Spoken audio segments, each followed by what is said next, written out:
All right, friends, this is a tutorial project video about using the blend tool in Adobe Illustrator. And this video is going to be set up to give multiple examples of using the blend tool because I'm making this for the class I'm teaching. So my students have multiple examples of using the blend tool. First, we're going to start with using the pen tool to create a shape because we are working with the pen tool as well in my class. So I want to reinforce that for my students. So the first thing we're going to do is select the pen tool. Make sure it's selected to just the straight pen tool. There's a menu of items. So pen tool first. Let's go to properties. Let's make sure there's a stroke on it, at least a level 1 stroke. And we're going to make a shape with the pen tool. So I want them to use like the curved kind of shapes as well as they make their shape. So we'll make something a little bit crazy here, and then we'll meet it at the end. So there it is. We made our shape with our pen tool. And then after we've made our first shape, let's go ahead and change the stroke color to something else. We'll start with red. And then let's go ahead and make a second shape, copy that shape by holding the Option key and dragging it over. And then let's go ahead and change the stroke color on this one to, I don't know, blue, yellow, blue. Let's go blue. Let's go light blue. Hopefully it's a little bit easier to see. And then we're going to make it smaller. So we're going to reduce the size of this. I'm going to hold Shift so it stays the same shape. We'll move it kind of a little bit over there. Then we'll select both the objects, go up to Object, Blend, and Make. And now we have these objects blended across, but I wanted to see it. I want the littlest shape to be behind. So let's select it all again. We go to Object and we go to Blend, and then we go to Reverse Front to Back. So there's that. But then the other thing I want to do as well is I want to see the shape. So right now, if you go to your layers panel and go and open the layers panel and open this blend that we just did and select the top layer, we want to change it. Actually, we can select both. So we can select it all. We can go to our properties again and go to our fill and go no fill. So now we can see the line that's behind as well, and the color of the shape, the color of the stroke, I should say. And now I'm thinking like this is probably not quite enough, layers. So we want to change the amount of blending layers there is between each of these. So let's go back to Object. Let's go to Blend and go to Blend Options.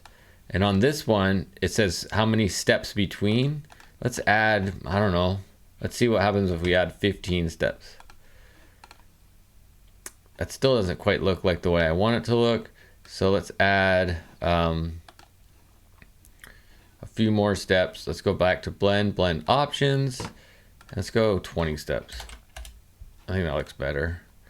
So now we have this shape that's been blended from the beginning to the end with the blend tool. That looks pretty cool. Now the next step we're going to do is do the same process again with text. So let's pick a text. Let's take our text tool. What text do we have available? Let's go ahead and change it to something bold. Our default kind of is Arial black. Let's write in blend in capital letters. Blend. There we go. And then let's make it big. I'm going to hold Shift as I drag it so it doesn't change its size. And then we'll make blend, and then we'll duplicate this holding Shift and Option so it's in the perfect spacing. And then we're going to do the same thing, but let's change the color of maybe the bottom one. Let's change the color of the bottom one to like a light gray, not quite a black, not quite a white, but a light gray. Of course, you can change to any color you want.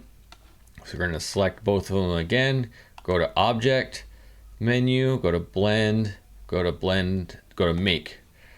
So now, same thing. I really wanted the black on top. So when you select one of it, it selects all of it again. So go to Object again, go to Blend, go to Reverse Front to Back. So there's our text. So now we've created an object and we've created a text with the blend tool. Let's go ahead and select both of those, move them over to the side so they're out of the way. Now we're gonna make a blend on a path. We're gonna blend something on a path and make it three-dimensional looking. We're gonna make it look like sort of like a snake coming toward us. So let's grab the pen tool, the curvy pen tool. What is it called? Let's see if we can get it to name itself. The curvature pen tool. So let's go ahead and make a curvy path from kind of high on your page and work our way down. And we can go maybe like go back in on itself. And then I want to end the curve. So to stop my path, I press Command and then click off my path. And I want to get rid of this gray fill. So let's get rid of the gray fill. And then also make sure there's a stroke on so we can see it. Okay, there's our path. Let's move it down a little bit. Now we're gonna apply a blend with a shape along this path. And let's do a circular shape. I already got my ellipse tool selected. So let's make a circle. Let's make it like a perfect circle. So hold shift as we drag it. So we got one circle. For this, I don't actually want the stroke. I want a color, but I don't want to just do a color. I want to do a gradient. So let's fill this with a gradient. Let's select our gradient. There's one already in here. I did this black and white gradient, so I selected that gradient. But I also don't want the stroke on it, so let's get rid of the stroke. So now there's no stroke and there's a gradient. So then let's go ahead and hold Option and drag and create another one of these. And you know, holding Shift will be good too, so it stays in a perfect line. And then we're going to do the same kind of idea, selecting both of these. And then we're going to go to Object, and then we're going to go to our Blend tool again and Make. And now there's a selection, probably 8 or so between it. Well, it's like 4. Yeah, there's 8 they put between it, so 10 total. We can close this idea. So now we want to put this blend onto the path. So we select them both again, go to Object, and go to Blend again, and then we go to Replace Spine. So it's gonna put it on that path, and now it's like kind of like too spaced out. You can't really see once you click off of it, you can't really see the path. So we just got to add more options, more of these circles. And how you do that is you go to Object, go to Blend Path again, and then go to Blend Options. And we're going to add a bunch. Let's do like 200. We'll do like 200. So now there's a whole bunch. Okay, so now we're seeing there's a kind of like this three-dimensional effect going on. And it's not quite three-dimensional enough. It does feel three-dimensional, but not quite three-dimensional enough. So if we go to our top one, our top layer, the easiest way I know how to get there is to go to Layers, find this this blend path right here. So there's the blend path. Select our top one by selecting that little radial on the right side. So now only the top one's selected. And if we, holding Shift, I like to hold Shift while I do this. So if we hold Shift and enlarge the top one, it makes the top one bigger and keeps the back one small. So now it really looks like it has a three-dimensional effect coming toward you. So there it is. That is the tutorial on Blend tool. So we did text. We did just a line we made with a pen tool. We did text, and then we created a blend tool on a path and made it look three-dimensional. And what's making this look three-dimensional is that gradient. So the gradient is important.